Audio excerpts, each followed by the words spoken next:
जय श्री राम आदरणीय मित्रों, कैसे हैं आप? मैं लक्ष्मीपुत्र डॉक्टर कुमार गणेश जयपुर बीकानेर से प्रणाम।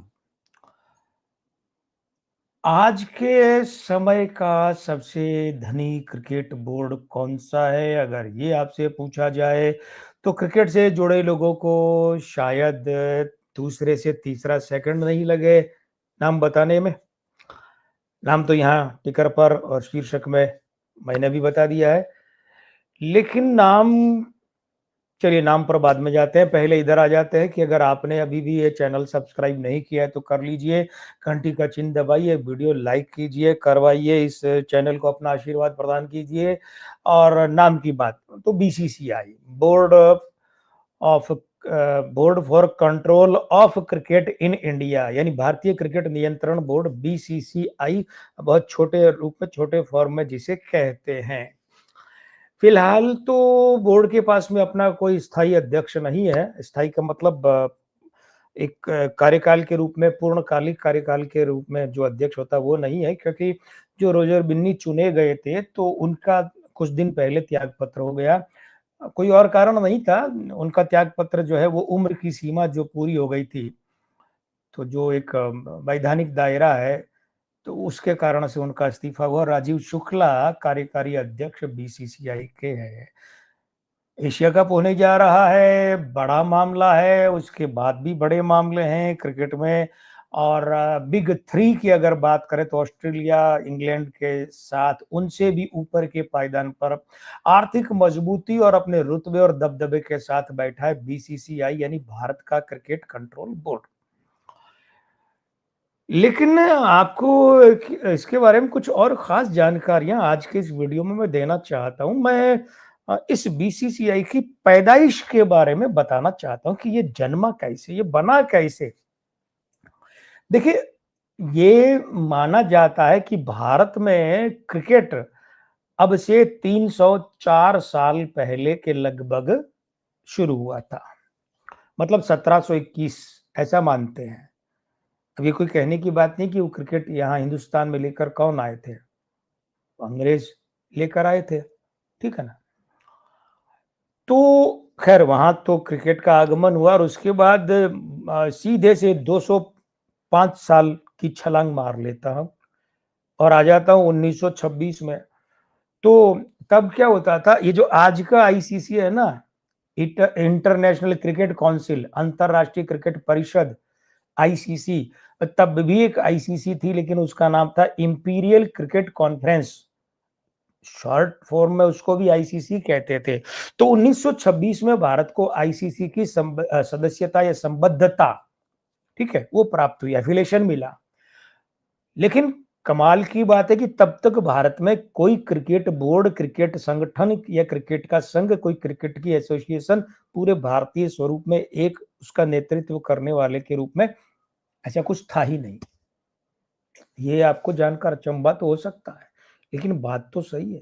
हालांकि उस दरमियान मोइनुद्दौला कप, क्रिकेट कप जैसे जो पंचकोणीय 5-5 टीमों की प्रतियोगिताएं वो होती थी, लेकिन उस समय की एक खास बात और क्या थी, उस समय जो टीमें थी ना वे धार्मिक नामों के आधार पर थी। हिंदू जिमखाना, ये मुस्लिम जिमखाना, वो पारसियों का, वो ईसाइयों का, इस तरीके से टीमों का मामला होता था। तो वो सब चलता था, धर्म के आधार पर टीमें बनती थी। और आज जैसे आईपीएल में विदेशी खिलाड़ी भी आते हैं खेलने के लिए, उस समय उन जो क्लबों की टीमें, भाई आईपीएल में ये टीमें क्या है, क्लब ही तो हैं, अलग अलग टीमें। तो उस समय भी उन क्लबों की टीमों में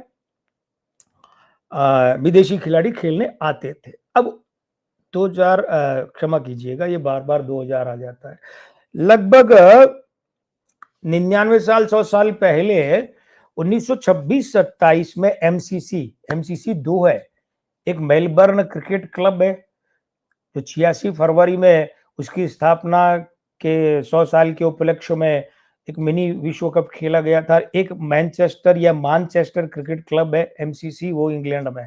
वो मैनचेस्टर क्रिकेट क्लब जो है ना एमसीसी, उसकी एक टीम 1926-27 में आई। और प्रायोजक तो किसी न किसी को बनना ही था, वरना यहाँ कौन था, यहाँ कोई क्रिकेट बोर्ड तो था नहीं। तो कलकत्ता क्रिकेट क्लब जो है सीसीसी, वो इसका प्रायोजक बना था और आर्थर गिलिगन ये उस टीम के एमसीसी की टीम के कप्तान थे। ये आई यहाँ खेलने। आर्थर गिलिगन ने उस अपनी टीम के दौरे के दौरान इस बात पर जोर दिया, बल दिया कि भारत का अपना एक क्रिकेट बोर्ड होना चाहिए। ये बहुत जरूरी है, जबकि तब तक नहीं था। टीमें आती थी, खेलती थी, विदेशों से आई थी, लेकिन तब ये पहली बार बड़ी गहराई से अनुभव हुआ कि हाँ, एक क्रिकेट बोर्ड होना चाहिए। तो बस नवंबर 1927 की बात है कि दिल्ली में एक बैठक हुई, अनौपचारिक बैठक थी, कोई औपचारिक स्वरूप में नहीं थी। वो जो बैठक हुई उसमें सब लोग जो बैठे थे, फिर उन्होंने चर्चा कर एक परिकल्पना की क्रिकेट बोर्ड की। तो भारतीय क्रिकेट बोर्ड का पहला विचार बैठक में मंथन के बाद वहां जन्मा। वो तो राय थी ऑर्थर गिलिगन की कि ऐसा बोर्ड होना चाहिए, लेकिन उसका विचार जो है, एक स्वरूपगत विचार, वो जन्मा 1927 के नवंबर महीने की दिल्ली की इस अनौपचारिक बैठक में। अब जरा हम ये देखें कि क्या, तो इस बैठक की अध्यक्षता महाराजा पटियाला ने की थी। अब इसमें और कौन कौन रजवाड़े शामिल थे, तो अलवर का रजवाड़ा था, घराना था, बड़ौदा, भोपाल, ग्वालियर, काठियावाड़, ये थे। इनके अलावा बंगाल, दिल्ली, मध्य भारत, पंजाब, राजपूताना जो बाद में राजस्थान कहलाया, सिंध और उत्तर प्रदेश के प्रतिनिधियों ने भाग लिया इस बैठक में। तो यहाँ जो है दो लोग और भी थे, एक तो ब्रिटिश उद्योगपति थे आर ई ग्रांट गोवन और दूसरे एंथनी डिमेलो, ये भी उन लोगों के साथ थे। तो यहाँ प्रस्ताव पारित किया गया कि क्रिकेट बोर्ड का गठन अब करना है। परिकल्पना से स्वरूप बना, फिर प्रस्ताव भी पारित कर दिया। ये ऐसा हुआ था। उसके बाद में, ये बात नवंबर 1927 की थी, फिर अप्रैल 1928 आया। तो अप्रैल 1928 में मुंबई, उस समय का बॉम्बे, बंबई में मीटिंग हुई।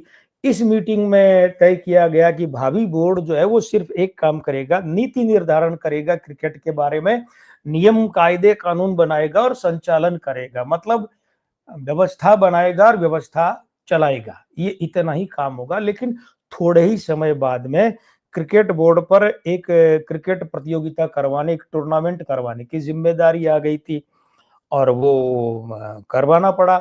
1934 में वो कार्यक्रम आरंभ हुआ, वो प्रतियोगिता, वो टूर्नामेंट आरंभ हुआ, तो उसका नाम रखा गया रणजी ट्रॉफी। हिंदुस्तानी क्रिकेट का गुजरात से बहुत बड़ा कनेक्शन है। ये आज की बात नहीं, आज तो है ही कि जय शाह आप देखिए बीसीसीआई के बहुत बड़े पद पर रहे और उसके बाद आईसीसी के मुखिया बने। तो गुजरात कनेक्शन आज तो है, लेकिन तब भी था। कैसे था? रणजी, रणजी जो है, रणजीत सिंह जी, महाराजा रणजीत सिंह जी, इनके नाम से जो ट्रॉफी शुरू हुई थी, रणजी ट्रॉफी, जो आज भी चलती है। दलीप ट्रॉफी इनके भतीजे दलीप सिंह जी के नाम से शुरू हुई थी, वो भी चलती है। और हुआ क्या कि ये रणजी ट्रॉफी 1934 में क्रिकेट बोर्ड को चलानी पड़ी। लेकिन पहले ये हुआ था कि क्रिकेट बोर्ड कोई प्रतियोगिताओं का संचालन नहीं करेगा, नीति निर्धारण करेगा और व्यवस्थापन करेगा, व्यवस्था का संचालन करेगा, टूर्नामेंट नहीं करवाएगा, लेकिन करवाना पड़ा और उसके बाद लगातार कर रहा है। लेकिन अब ये ध्यान दीजिएगा कि क्रिकेट का जो उसके जो टेस्ट मैच है, वो तो 2 साल पहले से ही भारत ने खेलने शुरू कर दिए थे, 1932 में ही। 34 में जाकर रणजी ट्रॉफी का मामला बैठा, लेकिन 1932 में ही भारत ने टेस्ट मैच खेलना शुरू कर दिया था। और भारत ने 1932 की गर्मियों में, गर्मी के मौसम में इंग्लैंड का दौरा किया। भारत में तो गर्मियों में कहाँ होती थी क्रिकेट, ये आईपीएल वगैरह तो अब की बात है। अभी आपकी दृष्टि में देखिए ना कि 80 के दशक के खत्म होने तक क्या था, बल्कि 90 के दशक के लगभग शुरू में तक ये क्या था कि सीजन चलता था, गर्मियों में ऑफ सीजन होता था, सारे खिलाड़ी कहाँ खेलने जाते, काउंटी में, इंग्लैंड खेलने जाते। गर्मियों में सीजन ऑफ रहता, क्रिकेट खेल ही बंद रहता। लेकिन अब तो 12 महीने खेला जाता है। अब सीजन जैसी कोई बात ही नहीं, अब तो कैलेंडर बनता है वो। तो 1932 की गर्मियों में भारत ने पहली दफा इंग्लैंड का दौरा किया टेस्ट मैच खेलने के लिए। अब अभी जो मैंने आपसे कहा ना कि हिंदुस्तानी क्रिकेट का, भारत की क्रिकेट का गुजरात से बहुत बड़ा कनेक्शन है। तो ये जो 1932 में गर्मियों के मौसम में भारतीय क्रिकेट टीम जब गई थी ना इंग्लैंड खेलने, तो इसके कप्तान और उप-कप्तान दोनों गुजराती थे। कप्तान तो थे पोरबंदर के महाराजा और उप-कप्तान थे लींबड़ी, ये भी गुजरात का एक इलाका है, उस रियासत के राजकुमार घनश्याम सिंह।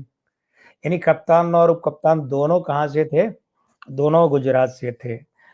और आज भी गुजरात बहुत गुजरात से जुड़े हुए लोग जय शाह का ज़िक्र किया और भी हैं। बीच में नरहरी अमीन हुआ करते थे और लोग भी आए।